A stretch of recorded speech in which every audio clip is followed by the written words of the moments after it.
Hello, hello, welcome, welcome. This is the global community for adults who are healing CPTSD. My name is Athena, and we have been coming together here on this channel. We spend time together on a weekly basis, and we've been doing that for about 10 years now. Every week, almost every week. I think I've missed a few here and there due to traveling or if I was unwell. But it is a joy to be here with you right now. And what we've been doing to discuss and just to open up the lines of discussion on healing CPTSD, what we've been doing over the last couple of years is we have been on Mondays, we've been starting our time together with some breath work, and then we have a gentle reading or meditation by one of our community's favorite poets and artists and writers. And then we have a compassionate healing strategy, and then we end our time together with an affirmation. So what that tends to look like is I'll usually pause and warmly welcome everyone who's here to join us for our time together, especially if someone is new or it's their first time here with us. And then I will sort of allow everyone to get settled and make themselves very comfortable. I'll describe my setup for you, where it is, how it is that I'm sitting or preparing for our time of breath work. And then I'll just invite you to either join me in doing some guided breath work so that we can all co-regulate together and to regulate our nervous system. And you're welcome to join in, or you can simply sit back and just sort of be with your breath. And then after that, we have our first reading, which is usually a piece written by Morgan Harper Nichols and read to you by me. And then we sort of pause and I check in with you. And then we have a compassionate healing strategy written by Dr. Ariel Schwartz, read to you by me. And then we end our time together with a Loving the Self affirmation written by Lisa A. Romano and read to you by me. And sometimes I check in and just sort of see how you all are doing, especially if it's a really tender topic. Like sometimes we discuss specific genres of trauma and abuse and what it looks like to heal. And other times it's just rather calm and nourishing and regulating. So there is a chat box for you to connect with others who have a similar lived experience, who are on a similar healing path that you may be on. The majority of our community members are located outside of the US, and they are unable to attend. And so they end up watching the replays and listening to the replays and then checking in with us. So again, if you're brand new here with us, my name's Athena, and we've all been sort of coming together here for about 10 years. I want to pause and warmly welcome anyone who's here for the very first time. If you're listening on a replay, your presence here in our community is felt and valued. If you're here for the very first time and you're here for our open discussion, please, if it feels safe to you, say hello. And I really want to warmly thank, genuinely from my heart, hand on my heart, thank the moderators who keep our chat stream safe for others. Those are our Blue Wrench crew, those you see in the chat box with a little blue wrench next to their name. I'm looking at you, John Harvey. Looking at you, Ninja Taco. Great to see you, recovery buddy. Hello, Diana. Diana says, hello, I'm excited to join. I'm new to the group. We warmly welcome you. I'm excited that you're here. It's always great to warmly welcome those who are brand new. So glad you made it here with us tonight. Abigail says, hey, Athena.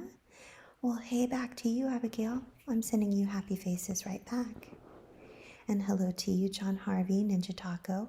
I'm waving back to you, Gretchen, and I'm happy you're here. Hello, Midnight Blue. Oh, it's Gretchen's first time also. I'm sending you back smiley faces. Hey, Mandy J and Lil J. So good to see you as always. So glad you're here. Oh, thank you all for being so warm and welcoming to those who are here for the very first time. I really appreciate you. We have the greatest community ever. Hello to you, Leah. So glad you're here.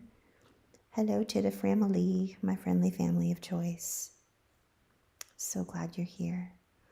I just got to visit with my grandson for a few days, and my daughter-in-law and my son. It was so wonderful. It was definitely what my heart needed. And it is great to be back here with you. So before we do our breath work, I want to invite you to get very comfortable. If it's safe, I want to invite you to close down the eyes. We're just going to sit with our breath. You're welcome to participate in some box breathing exercises with me. And if guided breath work is something that you're uncomfortable with, or it's not helpful and supportive for you, perhaps it causes you some anxiety, like I know for me, I always felt like I was going to do it wrong or whatever. If it's of any help, it's impossible to do it wrong. If the box breathing isn't helpful and supportive for you, the invitation would be for you to simply place one hand on your heart, one hand on your belly, and just be with your breath. Just notice the rise and fall of your chest, the rise and fall of your belly. So I'm sitting in one of my workspaces in my apartment, and I have my feet all the way out in front of me so I can get a nice big stretch. Oh, I'm already starting to relax. And I have a pillow supporting my posture. Thank you all so much for your kind words regarding my back injury.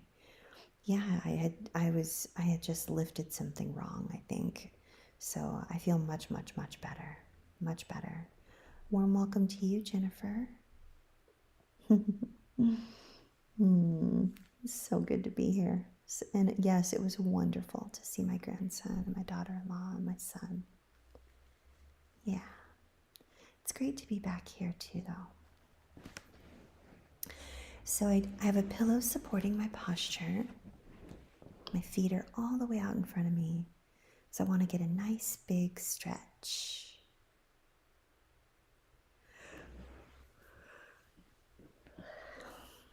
So we're going to breathe in for 4 counts.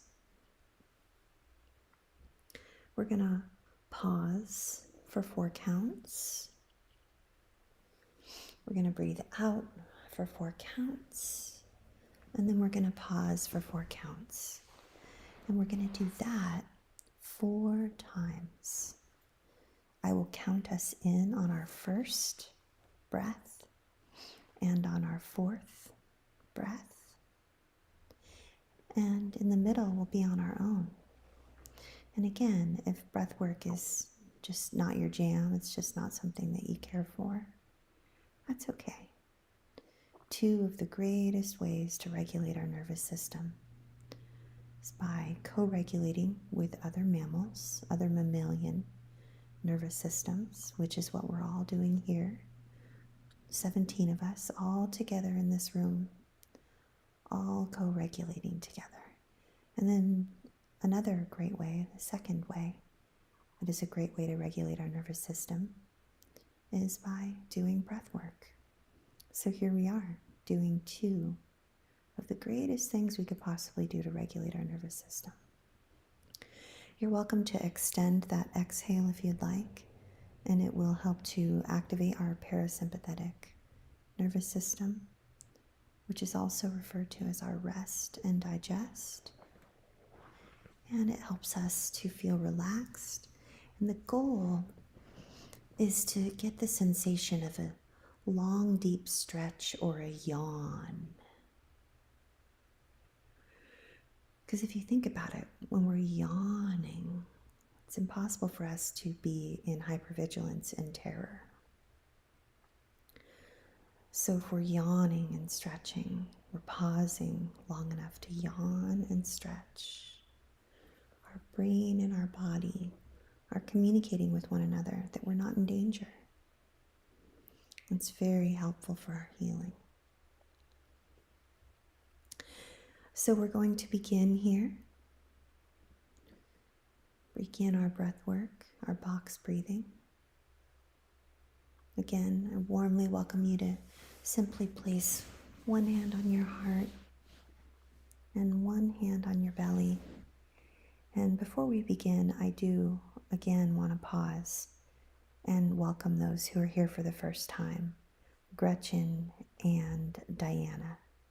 I'm so glad that you chose to join us. We're a warm and welcoming bunch. And we are so glad you're here for the very first time. Let us begin. We're going to breathe in 3, 2, 1. Inhale. 3, 2, 1. Pause. 3, 2, 1. Exhale. 3, 2, 1. Pause. 3, 2, 1. On your own now.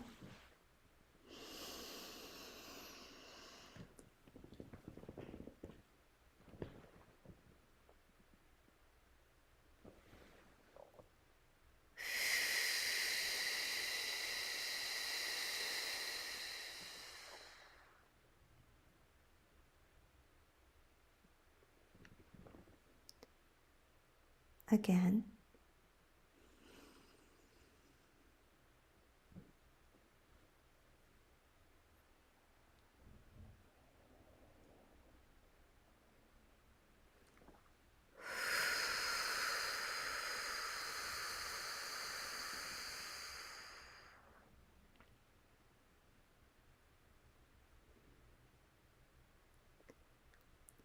Last time together now. Inhale in 3, 2, 1. Breathe in. 3, 2, 1. Pause. 3, 2, 1. Breathe out. 3, 2, 1. Pause. 3, 2, 1. Ah, beautiful. Well done.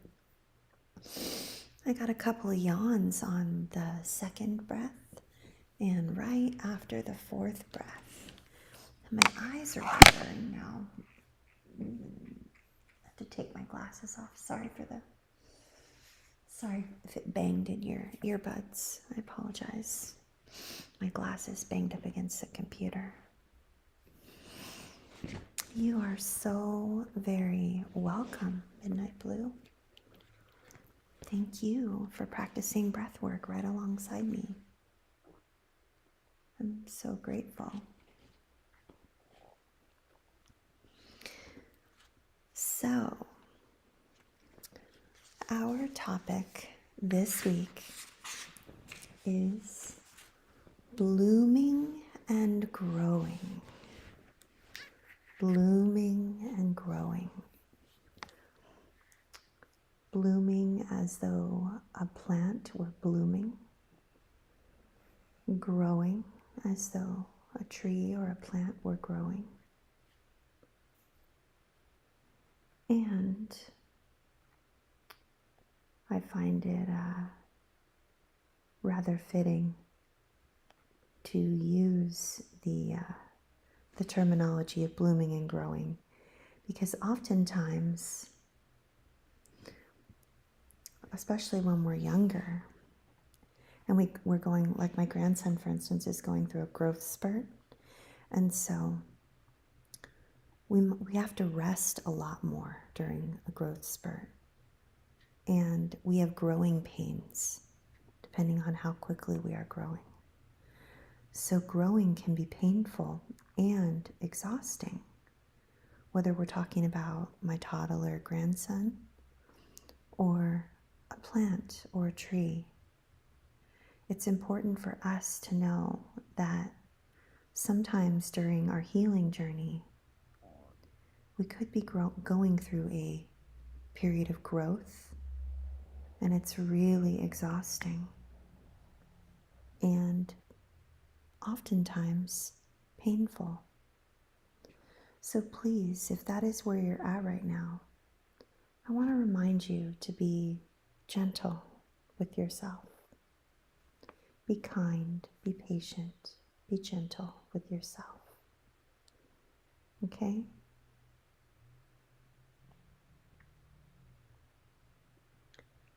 So, on the topic of blooming and growing, I'm going to read to you from Morgan Harper Nichols' piece on blooming and growing. And as you see, it's her artwork up on the screen right now. And she's reminding us that while we are blooming and growing, it could be important for us to remember that there is still time for new chapters to be written in our lives. Sometimes we are in a hurry to heal from all the things that we're healing from. We're in a hurry to bloom, and we're in a hurry to grow. But think about it. Sometimes that is, it's a fruitless effort. So it could be something that doesn't really warrant any results. And what do I mean by that? So if we're talking about blooming and growing, and if we're thinking about a plant or a flower or a tree, when was the last time, obviously this is a rhetorical question, but just humor me here. When was the last time you or I stood there over a rose bush or some beautiful petunias or a palm tree or whatever flower or plant or tree you can imagine, a weeping willow, eucalyptus, a jasmine? When was the last time we stood over these flowers, these trees, these plants, and we told them to hurry up and bloom, hurry up and grow? And when was the last time you or I actually got what we wanted in that moment? Does the plant or the tree or the flower listen to us? And does it hurry up and bloom? Does it do any good for me to tell my palm tree to hurry up and grow? Conversely, telling ourselves to hurry up and heal is likely to produce the same amount of results. Anything beautiful and worth enjoying is worth waiting for. When that rose finally blooms, when the tree finally grows and we get to sit underneath the shade, when the plant finally blooms and grows, or the vegetables produce a crop, we get to enjoy them, finally, after time. But it doesn't do any good to rush it. We do not get to enjoy anything quicker. We only get frustrated when we could be doing so many other things. And please don't mistake my simplifying this healing journey and comparing it to plants and flowers and trees. Please don't confuse that with me being dismissive or cavalier or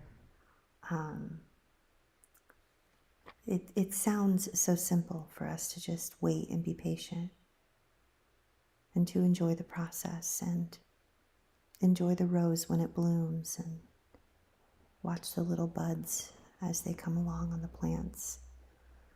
But when we're talking about our healing, we are all here on this channel, healing from things that we didn't ask for. And that, in and of itself, can be frustrating and painful. So wherever you find yourself today, I just want to pause and I just want to witness you with such deep compassion. And I want to acknowledge all that you've gone through to be here today. Everything you've endured. And whatever feelings you have around that, particularly how long it takes to heal, I really want to validate those feelings, all of them. I have such deep empathy. I honor you. I honor your process. I honor your journey. The wait feels long, but I'm finding that it's worth it. And I'm hoping that you are too.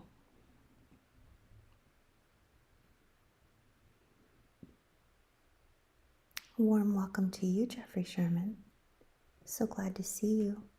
I was wondering if you were going to be here. It's really good to see you. I was thinking of all of you over we had a Thanksgiving holiday this past weekend. And I was thinking of each of you and just how grateful I am, how thankful I am for this community. Really good to be here with you. So I'm going to read to us now from Morgan Harper Nichols. She says, so how does letting go lead to growth and possibility? Well, we can look at the blooming process of a flower or a plant. Initially, a flower exists as a bud, containing its potential within a tight, confined space. As it lets go of this protective but restrictive state, it gradually opens up, revealing its full beauty and essence. But one thing that is important to know about the flower's blooming is that its components are both strong and delicate. Strong in the way that it endures changing conditions, and delicate in the way that it requires specific care and nurturing. Perhaps the same is true when it comes to the ways we let go into our bloom. After we've embraced the reality that all along we have been blooming in our lives, there will still be a point at which we learn to embrace all that it means to bloom.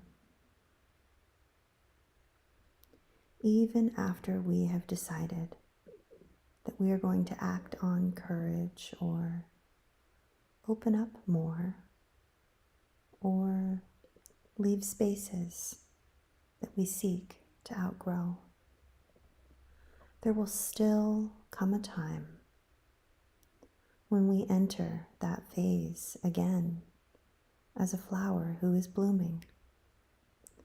And that is where the letting go comes in. Remember that you are letting go into your bloom. It is a process defined by surrender and trust. And this process is a part of what shapes us. You might notice this in moments such as when you finally start to speak up for yourself and others don't respond in the way you thought they would, or when other people seem uncomfortable with things such as your newfound confidence, your boundaries, or your success. Or when you start to realize that even though you may have used to fear failing, there is fear also that comes with succeeding. These are just a few examples of how blooming still comes with weathering storms and challenges that can be hard to make sense of and can lead to conflicting feelings and can make it hard to figure out what the process of blooming in a particular space in life is supposed to even be like. And that is where the recognition of the need to find the strength to let go, to continue to unfold despite the doubt, despite the fear and rejection. This matters more than you know. To be like a flower in this way is not to be something that is weak and only mildly valuable, but instead rich and filled with possibility as you learn to embrace the strong and delicate parts of who you are. Let the process of letting go into your bloom be filled with opportunities to embrace who you are with a sense of courageous wholeness, because you know that even though it comes with new experiences that you must learn how to navigate, you are also becoming more aware and more free as you go, as you bloom and grow.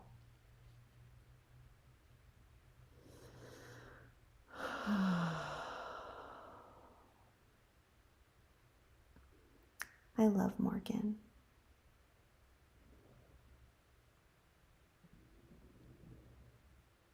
I absolutely treasure the poetic and poignant way she invites us to just honor our journey and surrender and trust and let go and allow ourselves to become all we were meant to become. It's just amazing to me, honestly. We've all been through so much.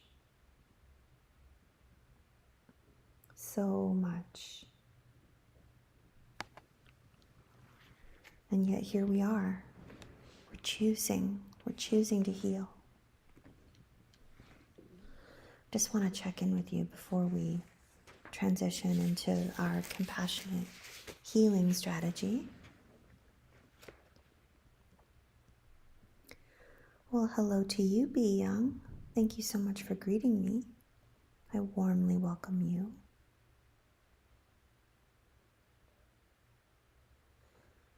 Yeah, John Harvey says, it's been 41 years since I started healing, and I'm still not there, but that's okay. I'm getting there. Yeah, we're getting there. You got some time on me there, John Harvey.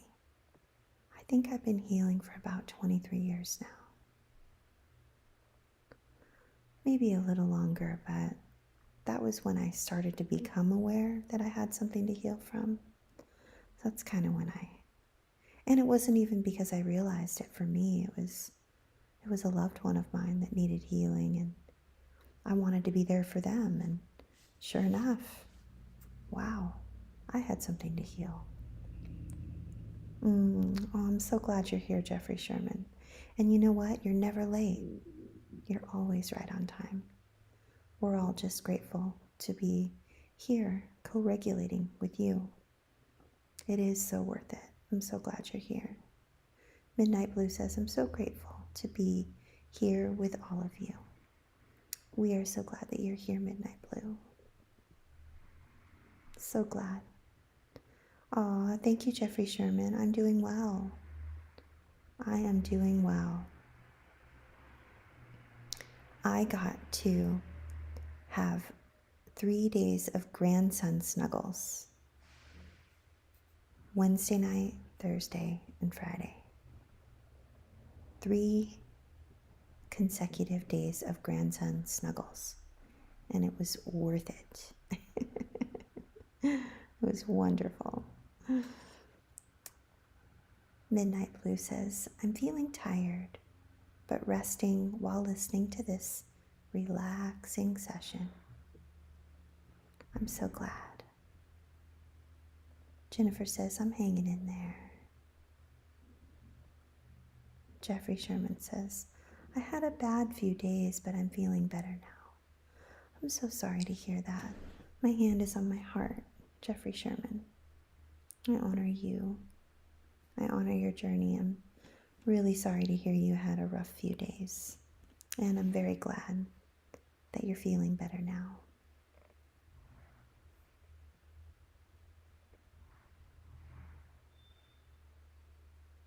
Aw, Jeffrey Sherman says thanks.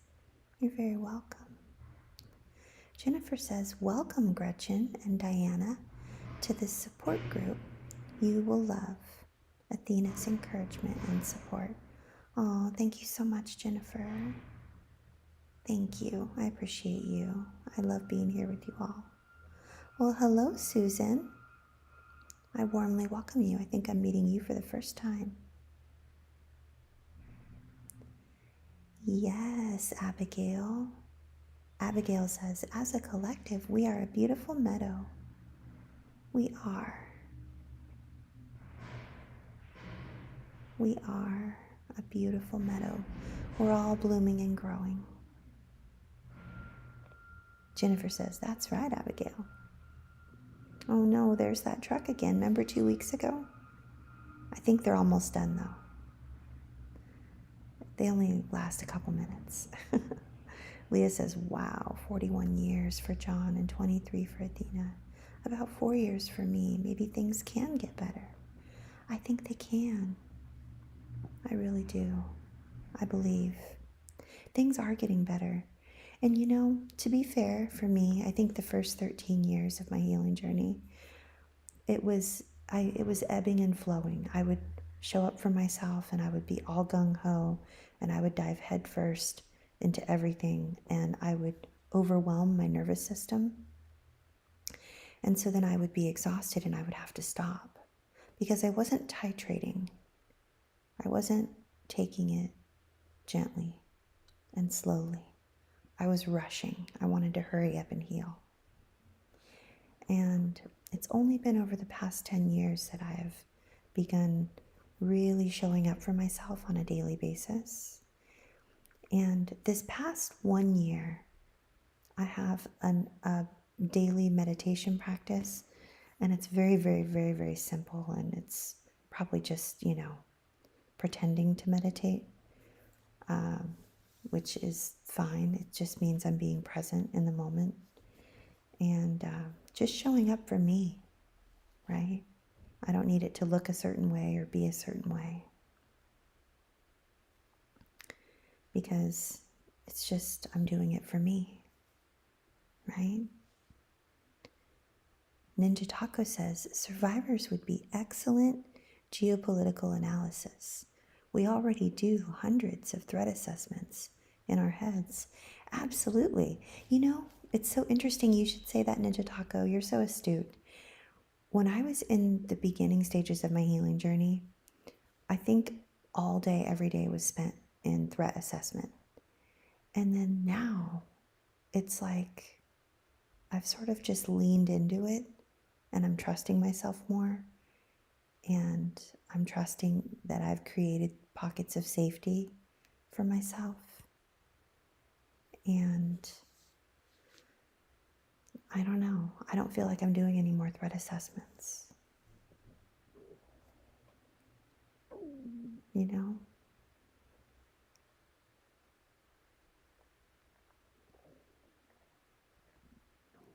It's like I don't feel as though I'm under attack all the time anymore.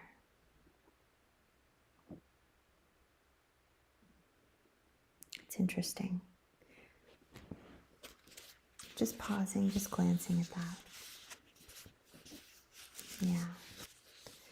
So we're wrapping up this chapter with Dr. Ariel Schwartz, and she's been inviting us to look at all of our strengths and the way that we've been showing up for ourselves and the consistency. And this week, in particular, she's inviting us to look at our grit and our growth. And please remind me if I mentioned this last week, but it really stood out to me. So perhaps I've already discussed grit and growth with you, but even if I have, it's really just been something I've been sitting with, and it's given me a lot of hope, and I'm excited for us to be invited to sit with these journal prompts. So as we come to the end of this particular series that we've been focusing on, we were reflecting upon the emotions that we keep bottled up inside sometimes. We feel stuck emotionally, and sometimes what can cause that is if we get sort of sucked into a place of hopelessness and despair. And what can really help us if we get stuck in a place of hopelessness and despair, or we're feeling really stagnant or like trapped, what can really help us is to look at how we've been blooming and growing. So we were reading some of the stories, the vignettes, and we were looking at how we've been able. So some of the vignettes that we read over the last few weeks, we were we were looking at Charlotte's story, where she was mentioning how she'd been in therapy for years, and she was being hard on herself because she thought that she wasn't supposed to ever be getting triggered ever again. So she was sharing that she still gets triggered even though she's been in therapy. And she was sharing that when that happens, she feels utterly hopeless, like she's never going to get better. And then shaming herself, shouldn't I be over this by now? Like, I've been in therapy, why do I still get triggered? And in the wise words of Pete Walker says, I know that there's never really going to be a time when, I know on any given day I could wake up and I could experience a trigger or an emotional flashback. The difference is I now have the tools and the capacity and the presence to regulate and to work through it. And what used to trigger me into an emotional flashback or a spiral that lasted days, weeks, or months, now I can handle it within an hour or two, sometimes even a few minutes. So it's not that we're looking to never, ever, ever, ever experience a trigger ever again. That's really unrealistic, but rather really focusing on the fact that we've learned so much. We've added so many tools to our toolbox. And then we were also looking at the vignette, the story of Adam, where he was sharing about how it's super painful for him to have goals, because as a kid, whenever he really, really wanted something, it got taken away. And so he just stopped wanting. He became needless. And he was sharing, he says, even now, I don't see the point in even trying. Nothing I do makes a difference anyway. And what he was able to notice and see in the course and the process of his healing is, in therapy, Dr. Ariel Schwartz asked Adam to imagine that he had just been given a special gift. And he told Ariel that he was imagining being given a puppy, something that he had always wanted as a child. And he started to feel tears well up. And he knew that the critical voices inside of him would soon chime in that he didn't deserve a puppy, or that the puppy was going to get taken away. But then Dr. Ariel asked Adam to choose a new phrase that he would say to himself instead of the critical voices. And the phrase that Adam chose was, I deserve to be happy. No one can take that away from me now. And that just a subtle shift of the messaging that we allow ourselves to ruminate on or to meditate on can really make a difference. It really does build resiliency, right? So think about it, right? Think about, can you relate to any of the vignettes that we were discussing over the past few weeks? The healing strategies that we have been discussing over the past several months, they are meant to help us learn to support ourselves in our intentions, the intentions that we have to not only comfort ourselves when we're feeling hopeless, but also to focus our attention on some of our strengths as well. So it's important for us to remember that there are going to be times in our healing journey when we need to build our resources and focus our attention on our strengths, because this is going to help us pull out of those places of hopelessness. And then at other times, it's not going to be a time for us to focus on our strengths. We'll need to attend to our emotional pain. because both are important. Okay? Both of these intentions are important. We need to be able to recognize our strengths and attend to the emotional pain that we experience. So, the healing strategy and the journal prompts that we're going to talk about tonight explore the role of grit in relation to blooming and growing. Grit is a powerful reminder that our most significant achievements are the result of our willingness to stay engaged in challenging experiences. This is very much true when it comes to trauma recovery. I'm sure many of you can agree to that. Grit is a key to success in many aspects of life and in terms of healing CPTSD. It's a reminder, grit is a reminder of the value of determination and perseverance. Examples of grit are choosing to learn something new, even though it's challenging, or dealing with difficult experiences instead of avoiding them. Research on grit reveals that what facilitates our capacity to embrace challenge is the ability to observe our impulses without immediately seeking gratification. The capacity for self-control helps us to stay with our discomfort longer.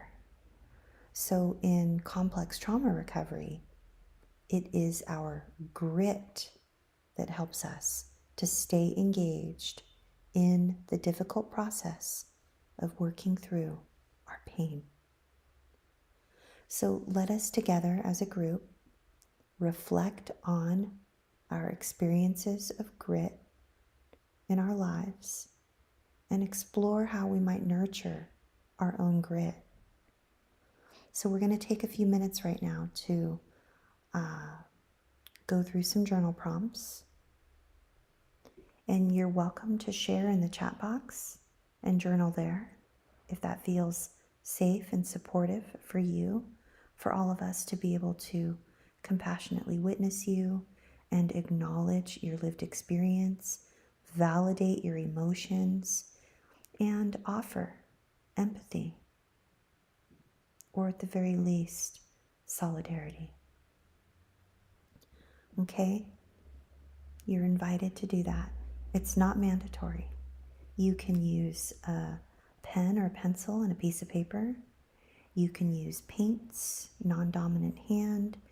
You can use the Notes app in your phone. You can do an audio journal. You can draw or doodle. You can do computer design, computer graphic design. Anything, whatever works best for you. Here are some journal prompts. As a survivor of CPTSD,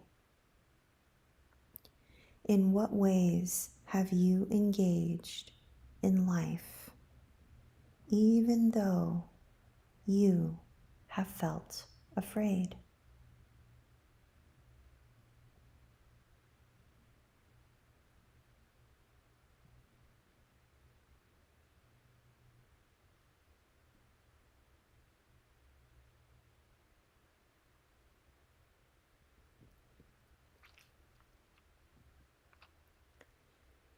Recall a time when you asserted yourself or used your will. How did it feel to stand up for yourself?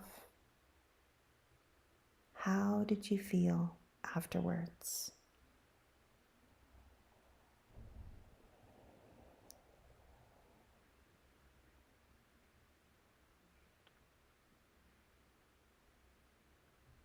How have you been able to get back up when life has knocked you down?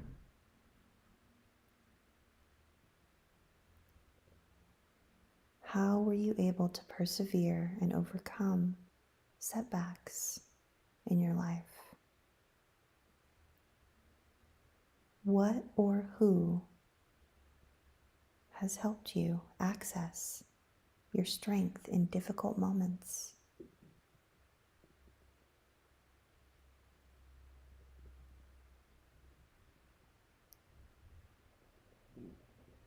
In what ways are you engaged in learning something new in your life?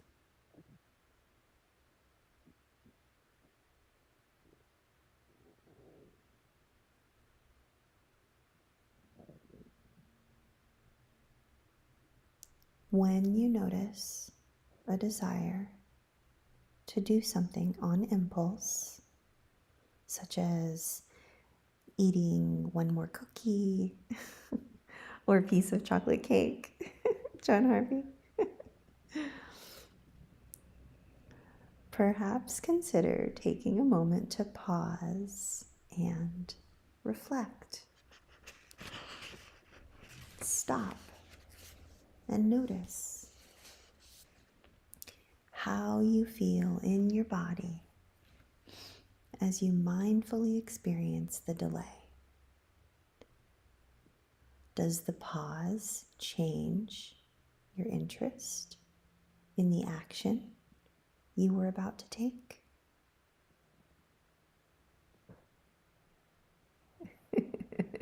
I agree, John Harvey. And lastly, last journal prompt. Reflect on how you approach tasks in your life. Notice if you tend to jump from one activity to another. If so, can you challenge yourself to completely finish one task before beginning the next? That last one can be particularly challenging. I'm just saying. I was doing some organizing, and I had multiple different rooms that I was organizing. And I was feeling overwhelmed by all of the different little, projects that I had going on. And it took me days to be able to go, okay, I'm just going to finish one. I'm going to walk into one room and I'm going to not leave that room until I feel satisfied with the level of completion. And I set a little timer, like I set a timer and I did it in 30-minute spurts so that I wouldn't burn out. And to my surprise, the sense of accomplishment that I felt was so amazing, so awesome. And it took a lot less time than I thought it would. I was feeling overwhelmed because I had so many different rooms that I was trying to organize at once. But once I set it up like a 15-minute timer here or a 30-minute timer there, all of a sudden it was easy and I wasn't overwhelmed anymore. So that is resilience. That is grit. How about that?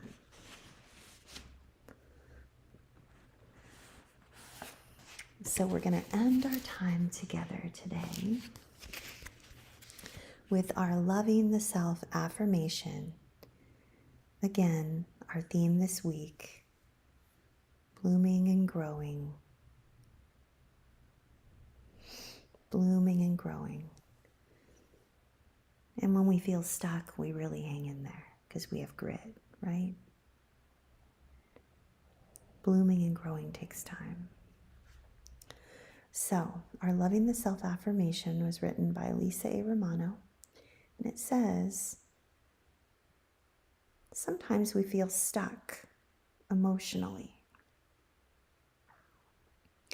we oftentimes excel in other areas of our lives, while our emotional side feels bound.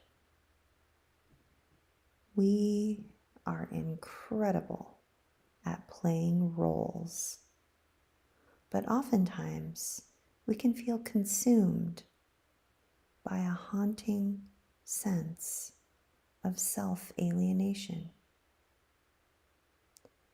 Today, I understand that by allowing my emotions to surface, either by way of talk therapy or creativity or journaling, I am diffusing their negative impact on my inner being. Today, I will tune within, and I'll cry if I have to, and allow my being to process the pain. I know the pain will pass, and that eventually I will feel less controlled by the emotions I am trying to control by denying them. I can feel and I will heal. And I'll tag on the end of that and say that I am blooming and growing.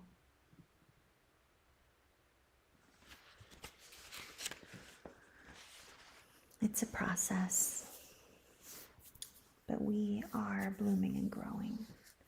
We are healing.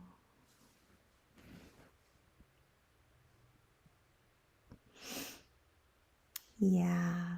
Paige says, warm welcome to you, Paige. I don't think I said hello earlier. Paige says, transitions are tough for me.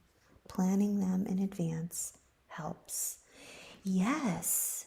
Oh my goodness. Sometimes I'm noticing that the planning process is so enjoyable, and it really helps me to feel fully prepared for the transition. Just planning it out in my mind. And then sometimes putting it down on paper or like getting it all out, like in my notes app, whether it's a bulleted list or sometimes a drawing, like I can draw it all out on my computer, map it out, right? Depending on the task, depending on the transition. So thank you all so much for being here. It's been wonderful to spend the past hour with you. I look forward to seeing you soon. If you're over in our community, I will see you over there. There's a link in the description section. There's also a link in the chat box. Or if you are a part of the daily recovery support calls, I'll be there every day. I'll lead those calls with you, facilitate those calls. I facilitate the ones that are at 12 noon Eastern, and a colleague of mine facilitates the ones that are at 8 p.m. Eastern. And that's Monday through Friday. And then on the weekends, we have, on Friday evenings, we have our fiction book club. Saturdays, we have healing book club. And we also have the trauma-informed partner support. And we also have trauma-sensitive yoga, which is amazing. And then on Sundays, we have weekly creative group. So if I don't see you in one of those areas, I will be right here, back with you here, next Monday, 7 p.m. Eastern.